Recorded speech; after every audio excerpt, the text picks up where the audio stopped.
Welcome, everybody. What we want to do today is just an overview of the Worldview paper project. Sound good? Now, the purpose of this is to engage in what Socrates said every human should do: live the examined life. So we want to ask, what are the core beliefs in our own worldview? How clear are our beliefs in comparison to those philosophers that we read this semester? Socrates, Plato, Augustine, Jean-Paul Sartre, Albert Camus, John Stuart Mill, and so on. What we want to know is how strong and consistent our individual worldviews are, and make a plan. What work do we need to do in the future to strengthen our philosophical beliefs that rule our world? How can we make our beliefs clear? It's by more study, talking to people. How do we make them more epistemically strong? Okay, so what we're going to do in this here video, prolegomena, get this initial stuff out of the way. What is a worldview? What is the purpose of the paper? We want to review the key elements in the analysis of our papers in every section: clarity, centrality, and epistemic strength. Some people will wait to the conclusion to do all that work. Please don't. You want it in every section, in the little introduction paragraph of that section. So the different sections of our paper will be introduction, then epistemology, theology, cosmology, metaphysical anthropology, thanatology, soteriology, ethics, political philosophy, survey of ethical existential issues, and a conclusion. Fancy big words, which you all will learn and know well. So what is a worldview? A worldview is made up of our core philosophical beliefs about reality, about these 11 different parts. These will include beliefs about origins of both the universe itself and humans, the existential of meaning. Is there an objective meaning to our lives, or is it subjective, as Jean-Paul Sartre, Albert Camus, and the existential French atheist thought? We want to look at ethics, morality. What is the good life? What is a good person? And we want to look at our destiny. What happens to us when we die? That includes our thanatology and our soteriology, philosophy of salvation. So these are the big philosophical beliefs that have an impact on everything we do in life: how we vote in elections, how healthy we are mentally or spiritually, given our ideas of the good life and how to become good people. So Socrates said in Plato's Apology during his trial before the Athenian jury, the unexamined life is not worth living. So we don't want to wake up when we're 80 and realize we haven't thought very deeply about anything in our lives. I woke up in college reading Plato's Republic when I became aware of what philosophy it was, and I was like, whoa, I haven't thought about anything very deeply in my life. G.K. Chesterton, I love his book Orthodoxy. I gave it to my dad's dad, my grandpa, papa, and this was one of the two things that led him to become a Christian. But Chesterton said, the average person's worldview is the worldview of the average modern man, like that of a slightly drowsy, middle-aged businessman right after a good lunch. That's one of the reasons why we want to embark on this worldview project. So we're not like that middle-aged businessman right after a good lunch. We want to be careful, critical thinkers about all the core beliefs that run our lives. And to cite the Apostle Paul in his letter to the Romans, in Romans 12, 1-3, we want to throw out false beliefs and we want to acquire true ones. That's the main point of philosophy. Discovered what's true and what's false. As C.S. Lewis said, at the very least, we want to throw out false beliefs. We're making progress in philosophy if we could find out what is false. So the purpose and goal, telos in Greek, of the paper, to analyze the current state of our worldviews, to see just how consistent and strong, epistemically strong, how many good reasons we have to believe these things, our beliefs are. Secondary goal is to make a plan for the future, whether it's months, years, decades of careful study to have the best worldview possible, the truest, least false. The view of the house is this: we should heed the warnings of Socrates and G.K. Chesterton. All of us need more work on our worldviews. None of us are omniscient. None of us are all knowing. And if we aren't careful, we may continue having some false beliefs that wreck our lives and the lives of others. And we can look around the world today. History is full of how false beliefs and worldviews have led to the destruction of millions of souls. We look at Hamas, the jihad they wage in massacring 1,200 in Israel on October 7, 2023. We look at the Holocaust.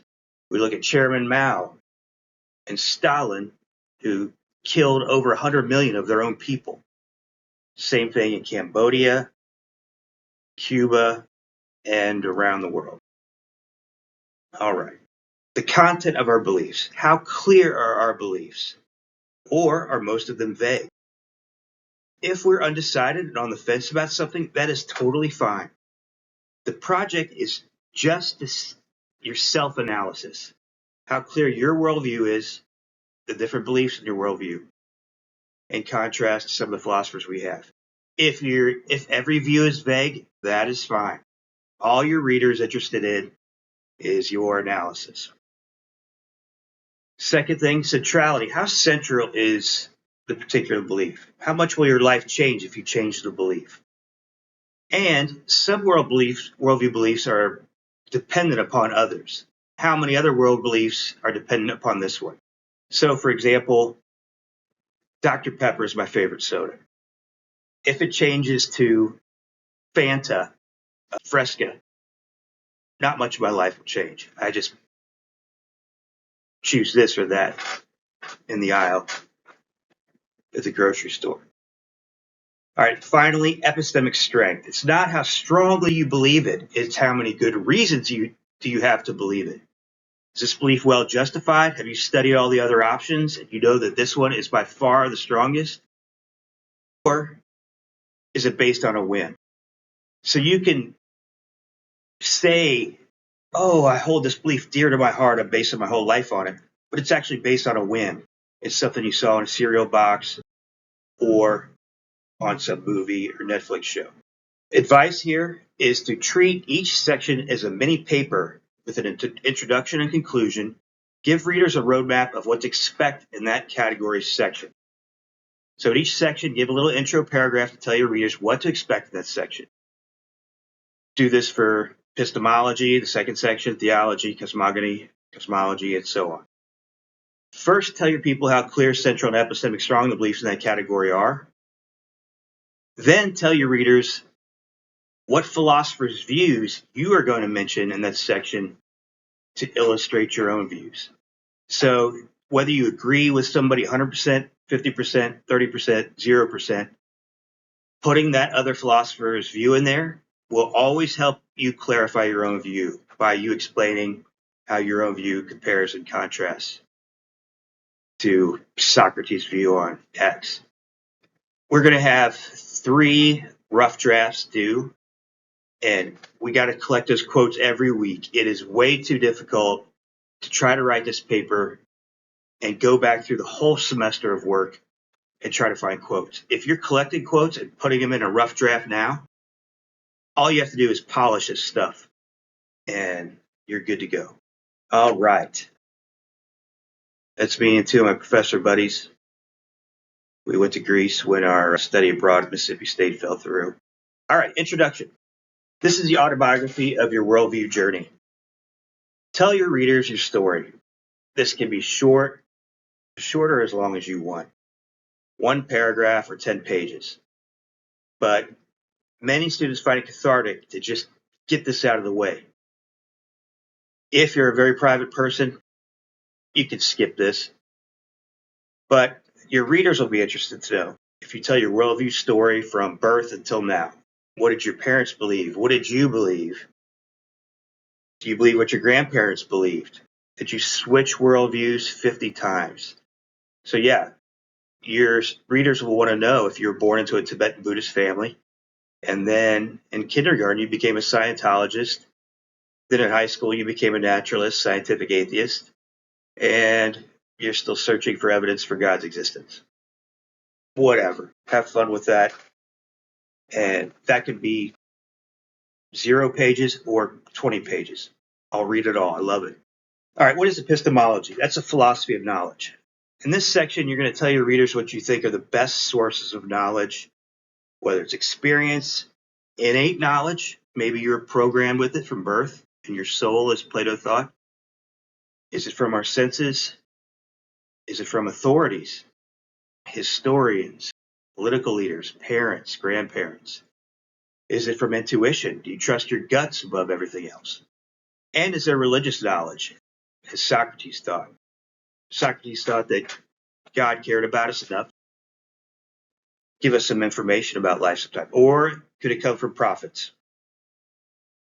Joseph Smith, Moses, Jesus, Isaiah, whomever. Or maybe your grandpa's a prophet. So as you study these views in our class, you may mention ones you agree with if we studied them. Sometimes we won't cover all this stuff.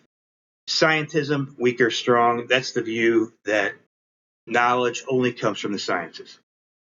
Rationalism, Plato and Descartes, we can use our minds to discover all these truths. Empiricism, Locke, David Hume. But if we don't talk about it, then don't do more research than what's in the class. Just take what we read. That is enough. Otherwise, you'd research this for eternity. So here's some examples. Epistemology, philosophy of knowledge. Think about if we acquire religious and moral knowledge. Use quotes from Socrates found in Plato's text. So we're going to read Plato's Apology. Socrates believed that God was personal and cared about us. Aristotle did not. Aristotle thought God didn't even know we existed. But Socrates thought God loved each and every one of us. And you can tell us if you believe that to be true or false. God is personal enough for Socrates that God would want to give us information. Now, Socrates thought it had to be tested because how he got information from the priestess and the priest at Delphi, it could have been gobbledygook. I think, I could be crazy, God actually gave that information to Socrates. Socrates, like a wise philosopher, tested that and found out that mission, his life's mission, information did come from God. You be the judge. So yeah, you can talk about the Oracle of Delphi and how he receives his life's mission from God to be a philosopher, or explain how his daimon, a divine sign, stopped him from doing the wrong thing in his life. Some might say, Christians might say, the Holy Spirit did the same thing as his daimon. Also, you can use quotes from Plato's Crito. Socrates, he'll say he doesn't know anything, but if you read the Apology, he does. He believed he had moral knowledge about what a good and virtuous person is and does, and what we should care about and what we should not care about. So there's lots of places where Socrates explains what he thinks is right and wrong in the Apology, Crito. All right? And he has knowledge at the end of the Apology where he tells the Athenian jury, do this for my kids. Okay, more on epistemology. Socrates, Abraham, Jesus, Arabic term is Isa, and the Apostle Paul, one of the early Christians, they did not believe in blind faith. Now, you hear this a lot in the news and on TV and whatnot, but ignore that. If you read the New Testament as an epistemologist or read the Old Testament as an epistemologist, a philosopher of knowledge, you're going to see, true or false, this God never encouraged blind faith. He gives people evidence, all sorts of different evidence that God is a God to be trusted. Jesus was who he said he was, and so on. That God is a God of love. So the Judeo-Christian Islamic traditions look to Abraham in Genesis as an example. Abraham's faith, which we're going to use Dallas Willard's definition of faith. Faith is trusting in something you believe, you have good reason to believe is true. It was built up, Abraham's faith was built up over many years of experiences with God, if you read Genesis. Abraham was a skeptic who became a believer, willing to sacrifice his son. Okay? That's similar to Socrates' view that we should trust but verify any possible information from God. Jesus, Isa, he was not in blind faith either. What did he say in the first chapter of the Gospel of John? He's like, come and see. And read the book of John and look at all the different kinds of evidence he gave to his disciples, whether it's difficult ethical principles to follow, like forgive your enemies, love your enemies, love the rejects of society, Romans, the oppressors of the Jewish people, love lepers who were rejected by people, love women who were rejected of people in Jewish society. Whoa. So you can test that out in your own life. Miracles, he gave those to his disciples, and from where we stand, that evidence is not direct like it was for the disciples. We have to trust their testimony. So that's another epistemological thing. When is somebody's testimony reliable or not reliable? Do you trust your Aunt Betty living in the hills of Whitesburg, Kentucky, where my family's from, when she saw a UFO and it took her up to the spaceship and did some probing on her, versus like an Air Force pilot, the video he has from his F-18 of aliens buzzing about. All right. Again, Socrates, Abraham, Jesus, Isa, and the Apostle Paul did not believe in a blind faith. So the early Christian church used rational arguments. If you read Acts 7, Acts 17, they tried to use philosophy, rational arguments, to try to convince Greeks and Jews that a loving God existed. And Jesus, Isa taught that this God of love and grace and mercy, and Jesus, Isa was crucified and rose from the dead. So the Judeo-Christian worldview is never about a blind faith, but if you turn on TV, you're going to hear people all say Christianity is built on a blind faith. Forget that. So if you contrast Jesus or Isa's epistemology with that of Tibetan Buddhists, Hindus, naturalists, you'll see that there are some worldviews that endorse a blind faith in a person and trust their experience. So we can talk about that. If you want to email me or bring that up on the discussion board, let's talk about it. So even if you disagree with Judaism, Christianity, Islam, you might want to adopt an epistemology that says this: if God exists, we should test this possible information from a personal. All right. So epistemology, philosophy of knowledge, very interesting. We live in a world where Nietzsche and Marx are all over American society, and they dominate many parts of the university, the halls of Congress, Hollywood, and big news media. It is in all of the public education systems. So one thing that philosophy does for you, once you learn these guys' views, that gives you coat hooks in your mind. So when you hear someone say something on CNN, you're going to take that thought and hang that coat on the coat hook of Marx or Nietzsche or Plato or whomever. So that's one great thing about philosophy. Learning these guys, you're going to see how our world in America, everybody's world on the planet, is ruled from the grave by these dead philosophers. So Friedrich Nietzsche, I love this pirate, swashbuckling philosopher. He's so fun to teach, so fun to read. He didn't believe in reason, philosophy, or any universal narratives or stories or truths, except that truth, which is a contradiction. So you want to be aware of his self-refuting, incoherent view. So for Nietzsche, we're products of DNA, not that he knew DNA existed, but products of biology and environment, race, gender, language, media, parents, social media, Instagram, and nothing it says a scholar is true. He said, whoever gets in power, they get to write history. Karl Marx, the founder of socialism and communism, he believed everything, including his own philosophical beliefs, are a product of non-rational economic forces. So reason and philosophy, they're not real for Marx either. For Marx, truth comes from the people in power, especially in his communist state. And we saw Stalin say the same thing. We saw George Orwell say the same thing in his book, 1984. Truth comes from Big Brother. Truth comes from whatever Stalin or Lenin says, not from your own research and stuff like that. All right, section. Theology, philosophy of God. Does a God or do many gods exist? If so, is this God personal? Does he care about you? Or impersonal? He's just out there, or she is just thinking about thought, as Aristotle believed. Also, did God inspire prophets and give information to certain people, prophets, to give us information about God? So Jesus, Isa, described a God of love and mercy who valued the rejects of society. Jesus was accused of being a drunk. Because who did he hang out with? The drunks, prostitutes, lepers.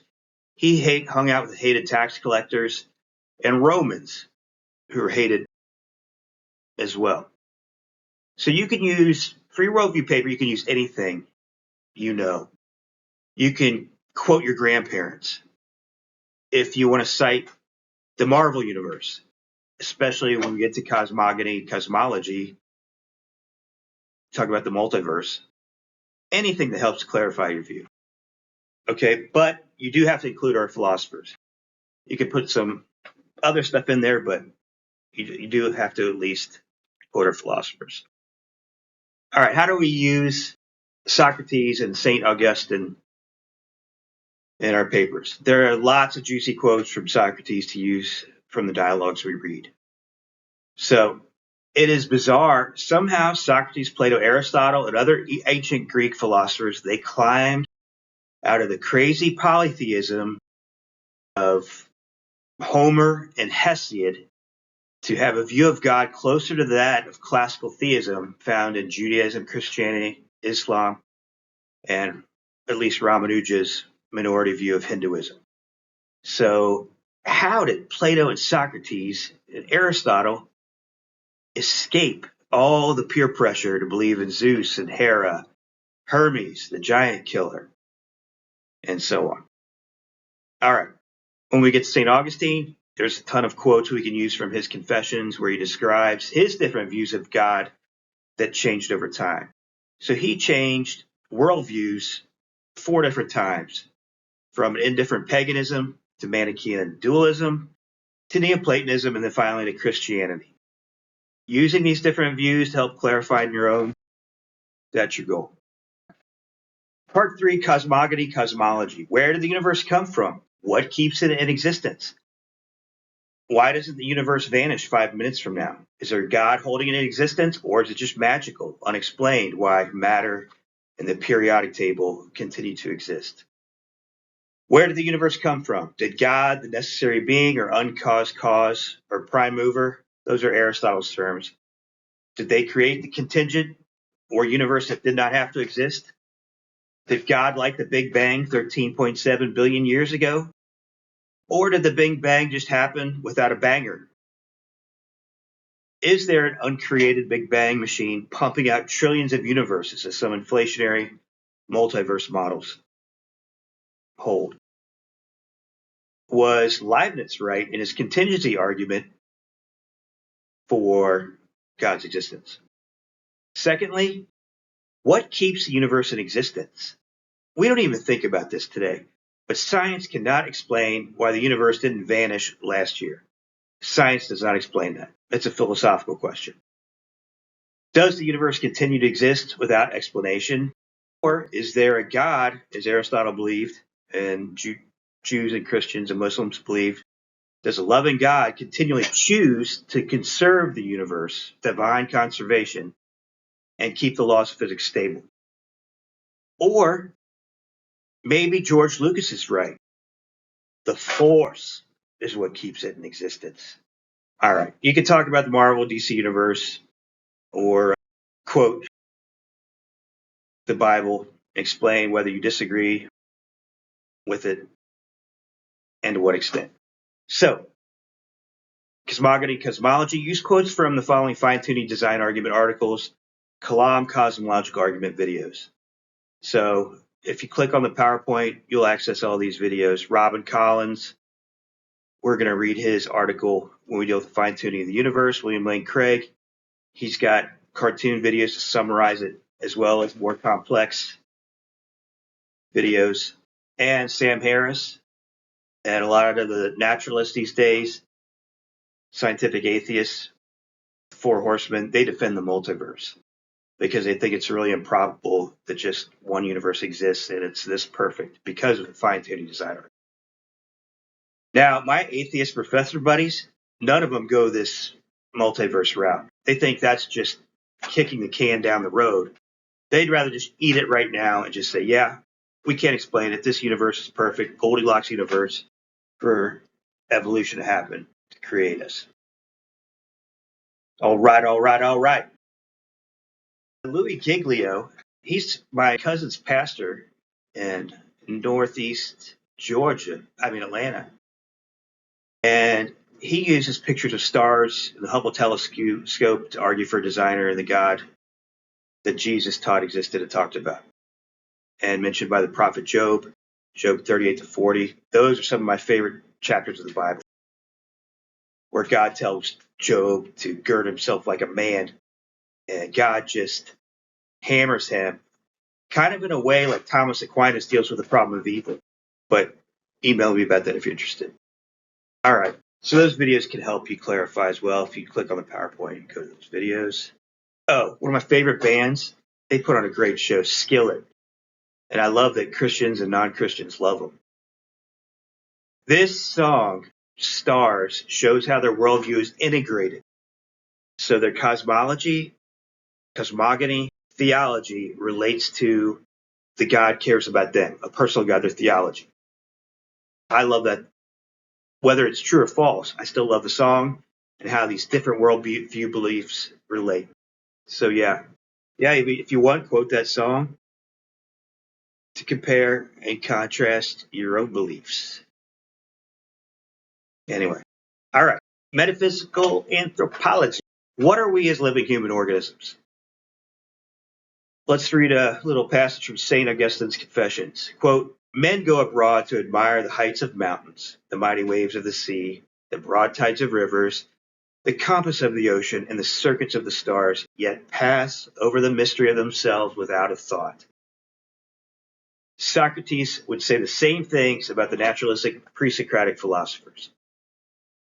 Louis Giglio, in this video to the left, he also relates the biology, relates our human biology to the gospel, what Muslims call the Injil, and the Apostle Paul's letter to the Colossians, where Jesus is what Heraclitus described as a logos, the ancient Greek ordering principle, kind of like the force.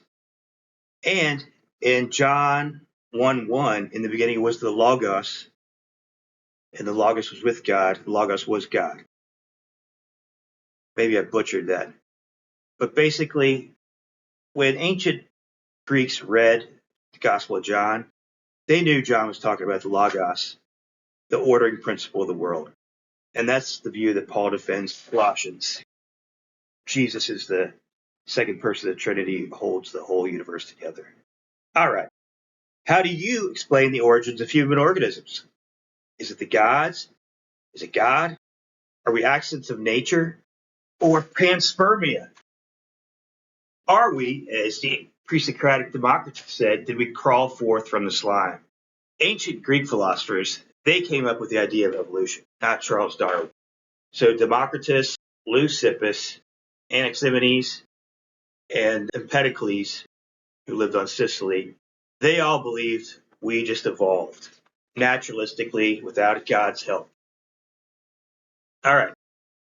So where do human beings come from? What is the best explanation of biological life and consciousness? The craziest thing in the universe. Nothing is like consciousness. That's what is so crazy about the human being. We are the only things that are awake. Maybe animals are too. But the bumper of your Ford pickup, it's not awake. That stream you fish in, that stream is not awake, looking around at the world, thinking about stuff. All right. And if God exists, are we special creations of God? Did God use evolution to create human bodies? So some people believe the geological evidence leans toward the Cambrian explosion where all the phyla showed up. God created all the phyla at that point, and all the phyla just microevolved since then. Also, if there is no God, are human organisms simply accidents of nature? Or is panspermia true? An alien seeded the earth with all the phyla at the Cambrian explosion. You'll see this view in Prometheus in the Alien movies by Ridley Scott, where these aliens come to Earth, they dump this stuff in the rivers, all the phyla emerge from that.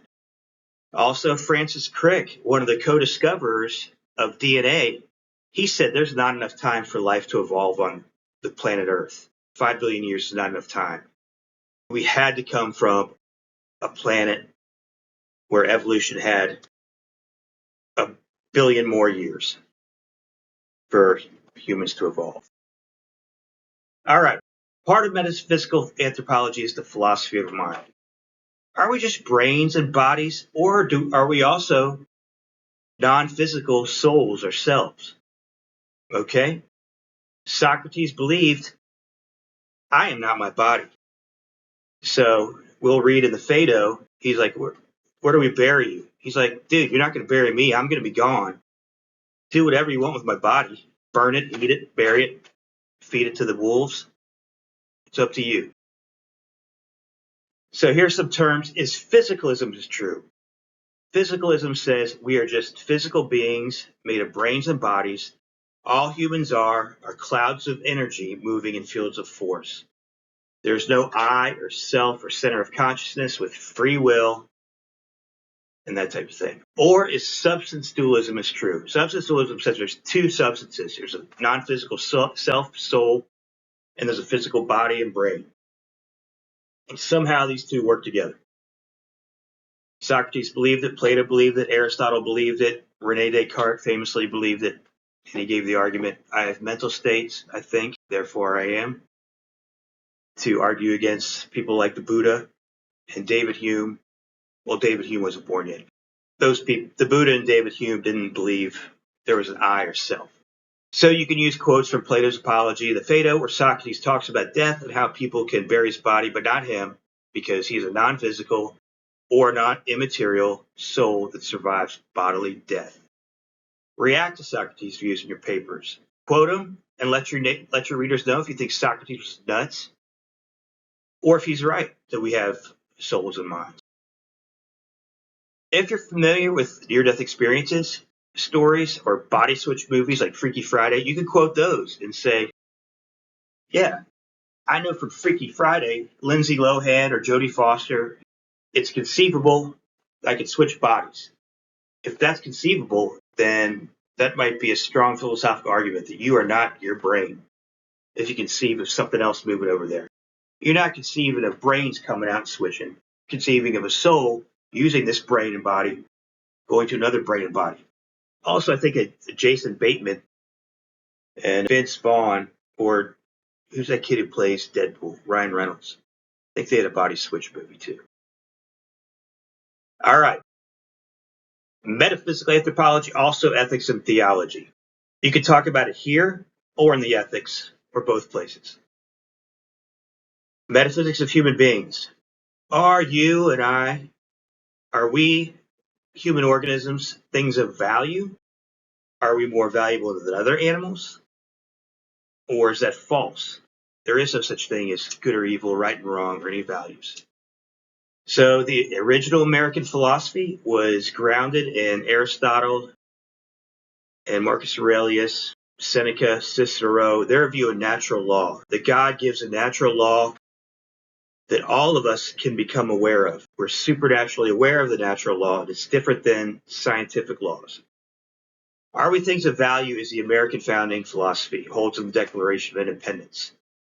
These guys, Jefferson, Aristotle, Cicero, they said, and John Locke especially, you don't need a Bible to know that your neighbor is a thing of value with God-given rights.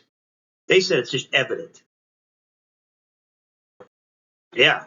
You don't need a Bible. You don't need a king to tell you. You don't need party leaders, Stalin or Lenin, to tell you. You can just know. You look out there in the street and know, guess what? I may not like these people, but I do know that God designed them, and they all have God-given rights to life, liberty, and the pursuit of private property. Okay. Yeah, is this a self-evident truth? You don't need a Bible or Quran to know that other humans are valuable and more valuable than cats and horses. As John Locke in his second treatise of government and Thomas Jefferson believed and penned in the Declaration of Independence. What does human value, if it exists, come from, if you don't believe that? Is it from kings or queens or government or a social contract, as Thomas Hobbes believed? The American philosophy was radical in the history of the world. Before that, all value from humans came from kings and queens and government. Or, as Karl Marx believed, and progressives, the Communist Party decides if people are worthy of value or not. So that's how communists in China, Cambodia, Laos, Cuba, Nicaragua, Yemen, and around the world, different parts of Africa, that's how they were able to slaughter millions of their own countrymen, because they didn't have something like the Declaration of Independence or the philosophical belief that all humans are valued. They believe government's more important than individuals. And if you don't support the government, we can kill you, as Stalin did 20 to 50 million people, the Soviet Union. All right. Or does human value come from God, as explained in Genesis 1:26 and 27? God made humans in God's own image. So we have powers similar to God and value. And that's the reason why murder is wrong that God gives in Genesis. You destroyed, it's a form of blasphemy, murder, to kill someone, because you destroyed a living person made in God's image. And that's an affront to God, because God gave his image to you and I. And Jimmy over here can't just cut my head off for fun. All right. Or Kant and Aristotle, they actually think the value of human beings is because we have the attribute of reason or intellect, this power in the soul. That's another option, perhaps. All right. You can contrast your views. A lot of good videos over here to watch. These are all in our different modules. But metaphysical anthropology, Friedrich Nietzsche, Karl Marx, Jean-Paul Sartre, you might think that these guys are right. These famous atheists. So these three guys thought that there is no God, and man is just an accident like all other animals. So we just happen to exist, and humans will die off someday. And yeah, Nietzsche did not believe in any universal narratives or truths or stories. So yeah, again, beware of his self-refuting view. And the videos on the left from scholars on Karl Marx, Nietzsche, Kierkegaard, Christian existentialist, Dostoevsky, who's also a Christian existentialist, author, philosopher. Jordan Peterson, I put his critique of Karl Marx up there if you want to look at that. All right. Existential issues and identity, these still relate. Jean-Paul Sartre, Albert Camus, Simone de Beauvoir, who is Sartre's partner. She's another, all French existential atheists. They believe a loving God does not exist. Life is meaningless and absurd. So we are horribly free to choose our own purposes in life. So Camus will say the last number one question of philosophy is, why not kill myself today? That is suicide. Christian existentialists are going to disagree. Excuse me. Augustine, Soren Kierkegaard, Neil T. Anderson, they believe a personal God exists who loves us and placed each of us in our time and location on the planet. When Paul speaks to the Stoics and Epicureans on Mars Hill or the Areopagus, that's what he tells them in Acts 17, quoting some of the ancient Greek prophets. Christian existentialists believe God designed us with a purpose to know God and develop our gifts and talents to spread the texture of the kingdom of heaven, which is marked by love, beauty, creativity, and grace to everything we touch in our families, schools, and jobs.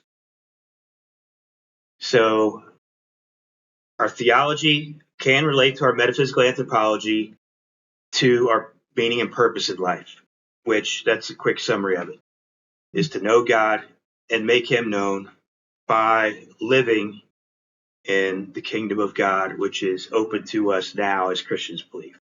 So that's a Christian view. So existentialists disagree, atheists versus Christians, all these guys. Read all this stuff. I love it all. Love all these books on here.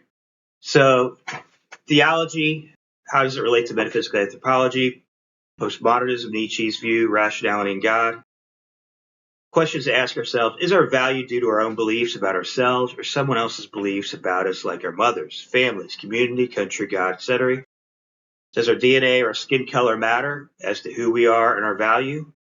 Is what we are dependent upon our biological sex and or gender or sexual attraction? Aristotle and Kant, they said value comes from being a living human organism with the power of the soul to reason.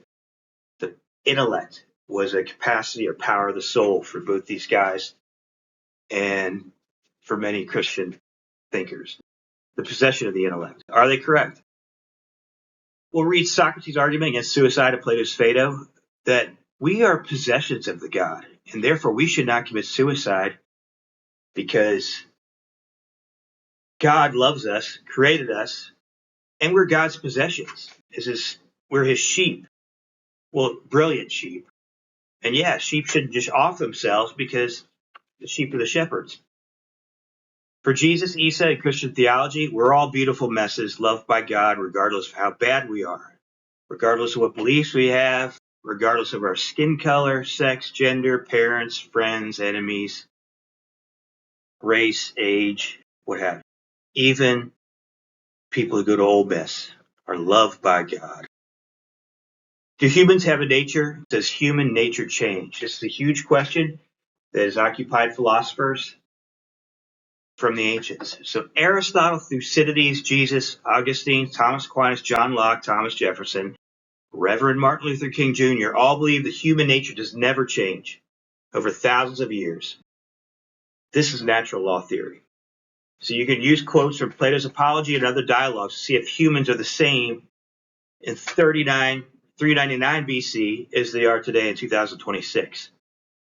Karl Marx, he's going to disagree. Progressives will disagree. Marx and progressives, American progressives from the end of the 19th century through Theodore Roosevelt, Woodrow Wilson, FDR, these guys all argued human nature can change by government intervention to make the new man the perfect citizen. So you can use, if you know the New Testament, you can use the Gospels. Read how people act, what we should value in the New Testament, and see if people have changed. Are we just as selfish, good, bad? Is being a good parent back then the same as being a good parent now? Do we hold the same values? So, yeah. Charles Darwin argued against natural law theory and said naturalistic or atheistic evolution is true. So if humans are always changing, or animals, we crawled forth from the slime, as Democritus said, there can be no such thing as human nature. That's impossible. You need a God for that, to design humans with the way they ought to be. Our nature is the way we ought to be. So Darwin said, yeah, human organisms are changing things with no way they ought to be. They just are. So Jeffrey Dahmer liked to kill people and eat them. Just how he is.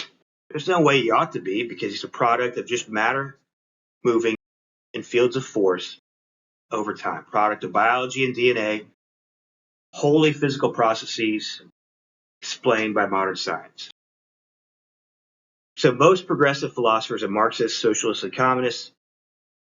They disagree with natural law theory and the Declaration of Independence and believe that there is no God that designed us as human beings, and large government programs can change human nature based on whatever people in government want us to be like. We do Aristotle in your class. I'm not sure if we will. We have to ask, is there such a thing as human nature or Aristotelian formal cause? Aristotle argued for human nature is the way humans ought to be, or formal causes. The American founders, framers agreed, and so did Abraham Lincoln and Reverend Martin Luther King Jr. Now, if you read a modern biology textbook, they sneak this in. Assuming we're supposed to be naturalistic, they're still going to say there's a way humans ought to be. There's a way a healthy human ought to be, and so on. But Charles Darwin argued against the existence of human nature based on the metaphysics of evolutionary biology. Humans evolved this way. We'll be different in 2,000 years. We could have been different. No, there's no way humans ought to be. We just are. Did I just do this slide twice? Anyway, Karl Marx and progressive philosophers disagree with the founding American philosophy. So President Woodrow Wilson was a famous progressive who thought the American Declaration of Independence was wrong. He was a relativist. Woodrow Wilson just, hey, that's what the original founding fathers said, but forget that now. There's no God, there's no God-given rights. Rights come from government and control the lives of humans for the greater good. We had 2025, Hillary Clinton's running mate, who's still in the Senate. He said on the Senate floor that the Declaration of Independence is false. Rights come from government, not from God. So he gave the progressive Marxist view very eloquently. All right. Also, metaphysical anthropology and theology. This is a question we all have to deal with. So St. Augustine of Hippo, he thought so in the Confessions that God designed us to need a relationship with him or her. Our hearts are restless until they rest in thee. So to quote him, he says, great are you, O Lord, and exceedingly worthy of praise. Your power is immense, and your wisdom beyond reckoning. And so we men, who are a due part of your creation, long to praise you, even if we don't know it. We also carry our mortality about us, carry the evidence of our sin, and with it the proof that you thwart the proud.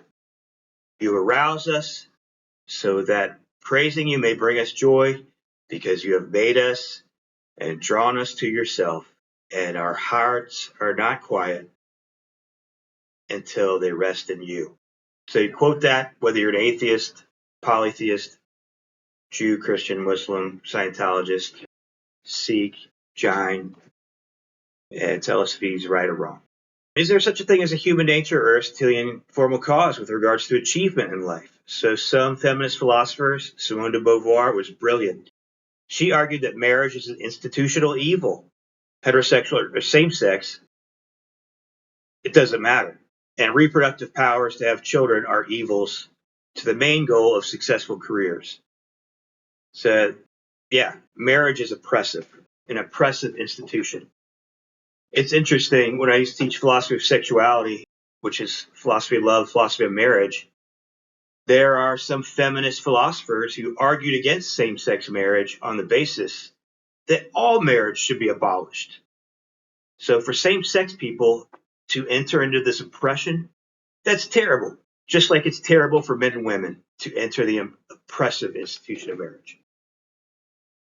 So yeah, some psychologists argue that studies say women in the 30s are most happy with a well-balanced life of family, marriage, and career. Many in our culture are against motherhood because of some of the views of feminists that having children is submission to the patriarchal philosophy and society. The Judeo-Christian philosophy, which paints a view of strong women, look up Proverbs 31, who do the balance of family, marriage, and career, yet celebrate the virtues related to being female that men do not possess. Socrates and Aristotle and Jesus argue success means being virtuous and about being good people of virtue in whatever roles they choose. So success of the Judeo-Christian view is not about money. It's about being a good person.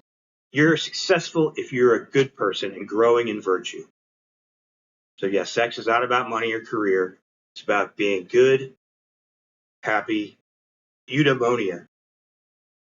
Good, virtuous people who have eudaimonia, or the Greek conception of the good, a deep, flourishing happiness, which is closer to the Christian notion of joy or the Hebrew notion of shalom. You're functioning well, living life well as a good person.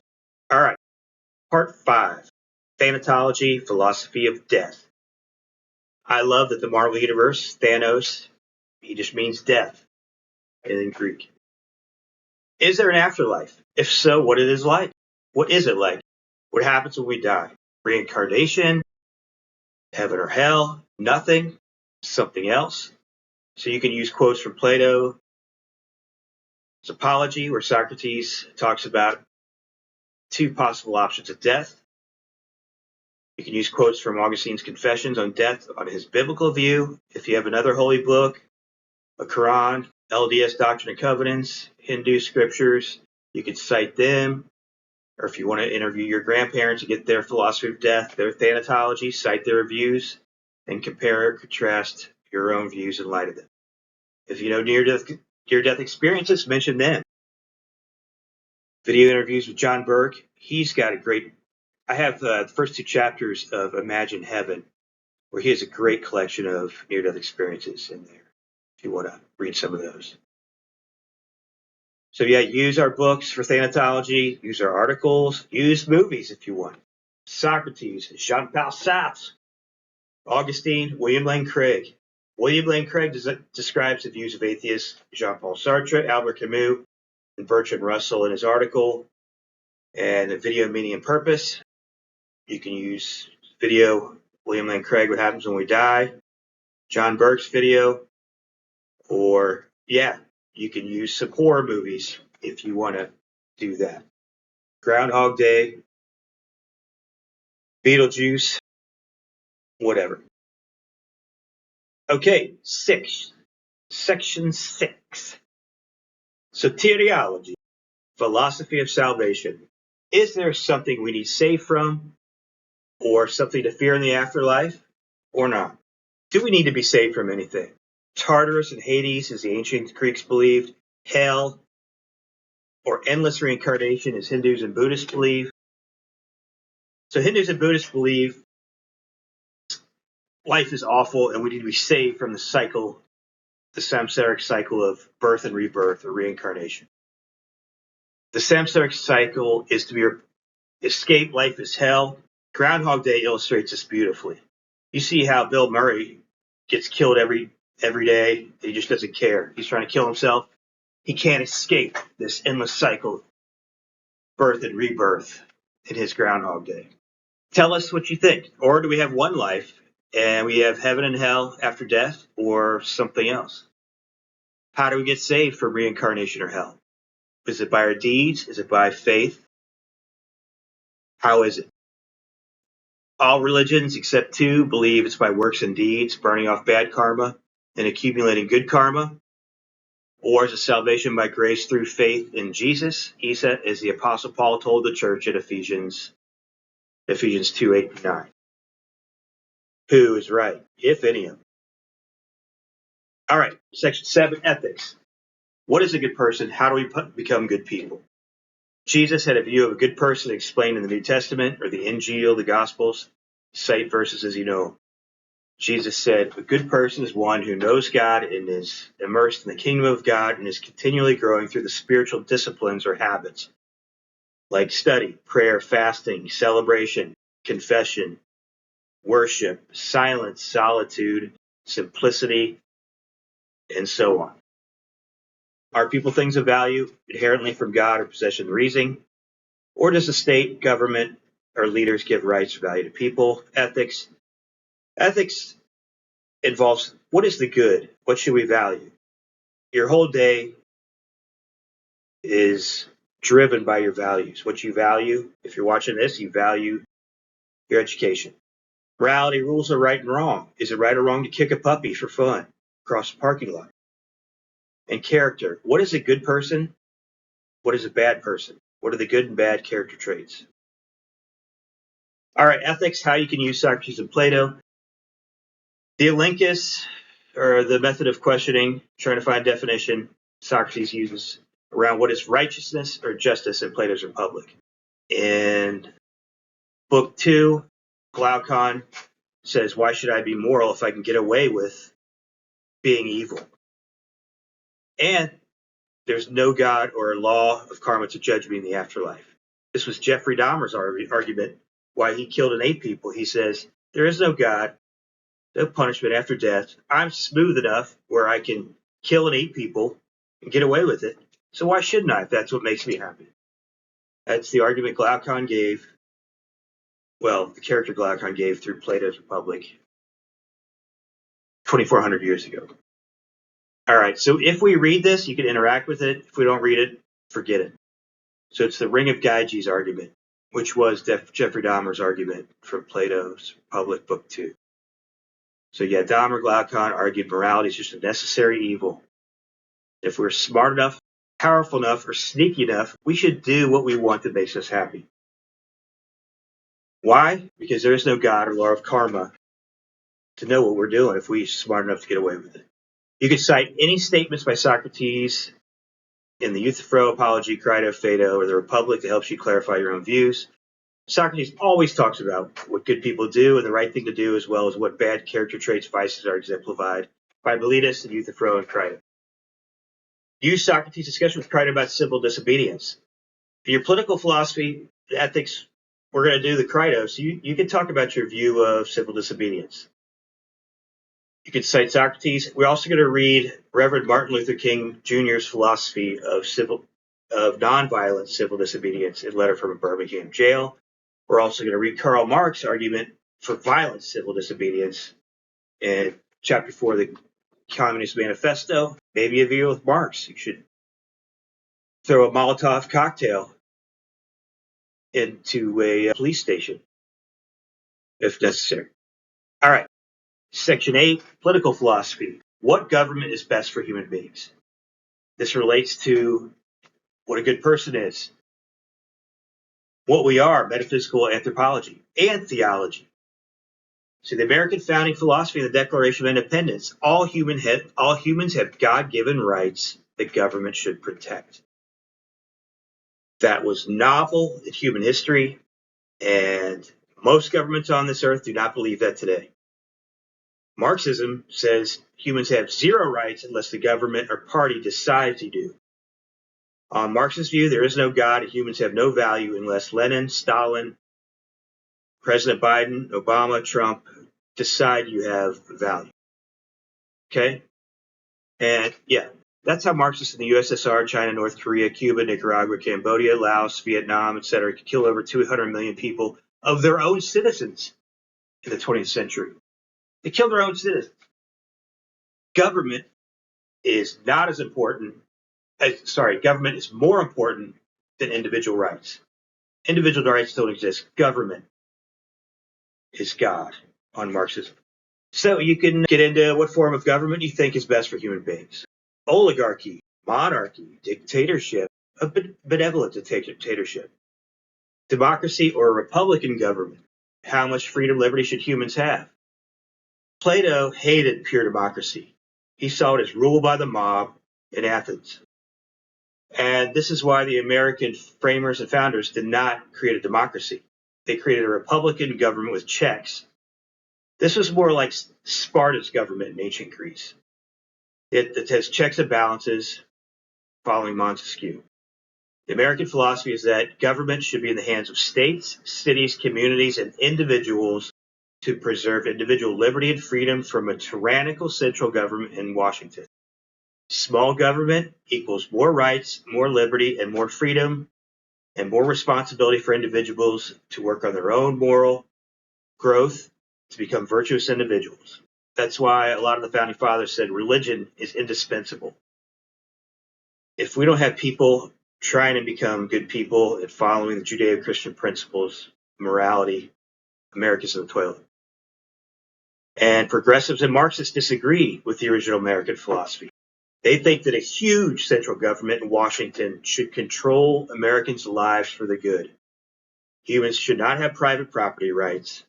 You'll hear Bernie Sanders I just heard on the news, he complained that Jeff Bezos, owner of Amazon, fired 300 people from the Washington Post.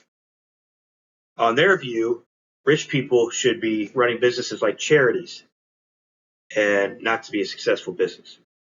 Anyway, humans need to be remade and controlled by government. Large government equals fewer rights, less liberty, less circumstantial freedom, but more happiness for Marxists and progressives. So Marx said, everything is awesome. Everything is good when we're all driving the same car and living in the same size house, and there's no billionaires or millionaires. Everybody makes the same amount of money. So for Marxists, they would rather everybody make $20,000 than to have a few billionaires and everybody else make $60,000. They say we should all be equal.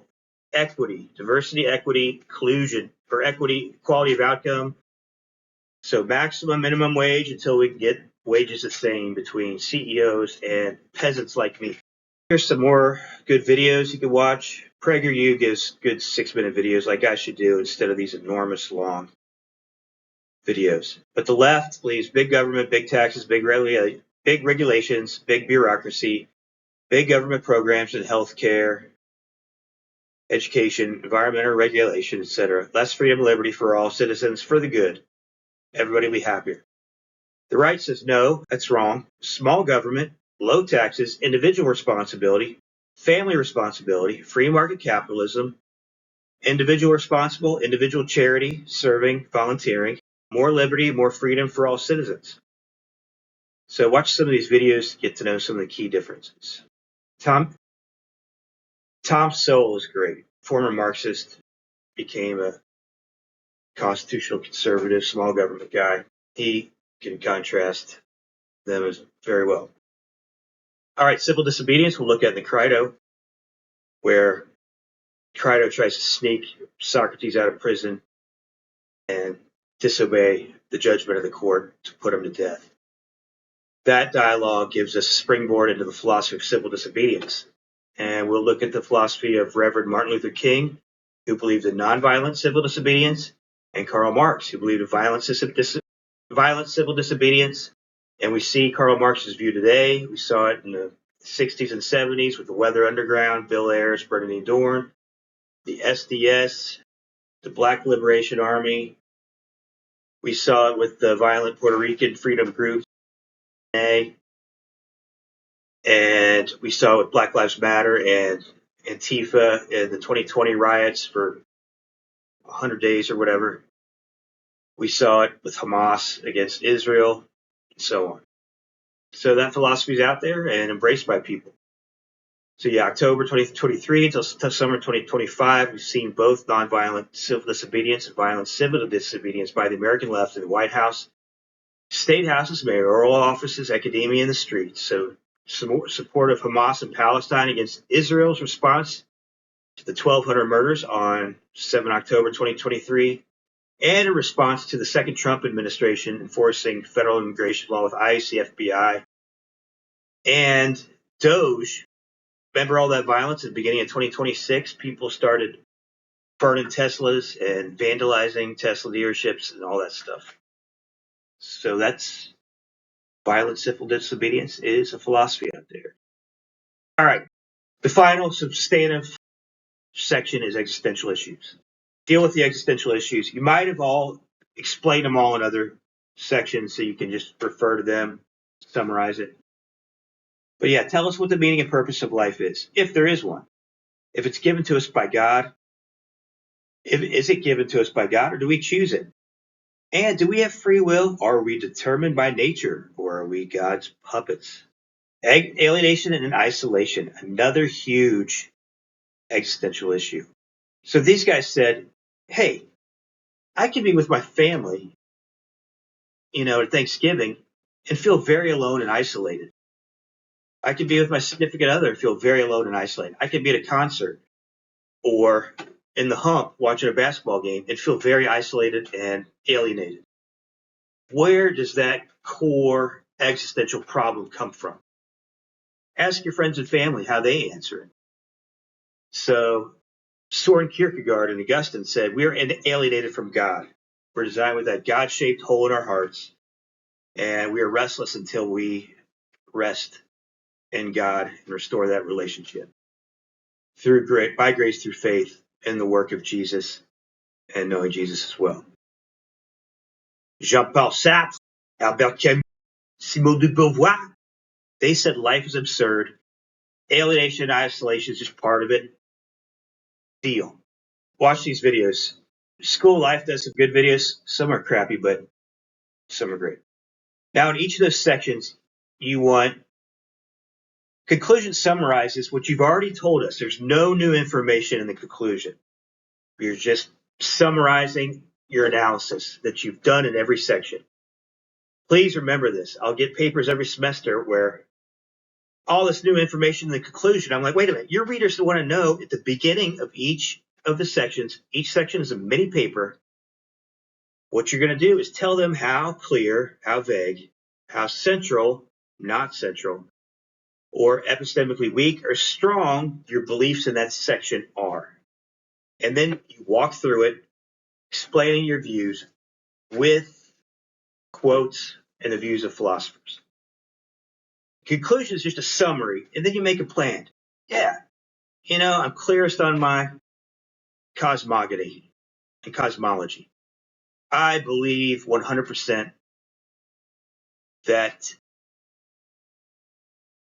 the Marvel multiverse is true, and I believe the holy prophet Kevin Feige is a prophet of God, and he, Spider-Man, Thor, Loki, all these people really exist, and he was divinely inspired to give us truth through the MCU, the Marvel Cinematic Universe. I believe it. I know it for sure. Or whatever. All right. So yeah, no surprise. Shoot for at least 2 pages in this section. No surprise in the conclusion. You're just going to summarize the work you did in the rest of the paper. And you're just going to review for your readers what your clearest and strongest beliefs are, as well as your vaguest and weakest beliefs. Also, tell your readers what your vaguest and weakest beliefs are and what you need to study in the future. All right?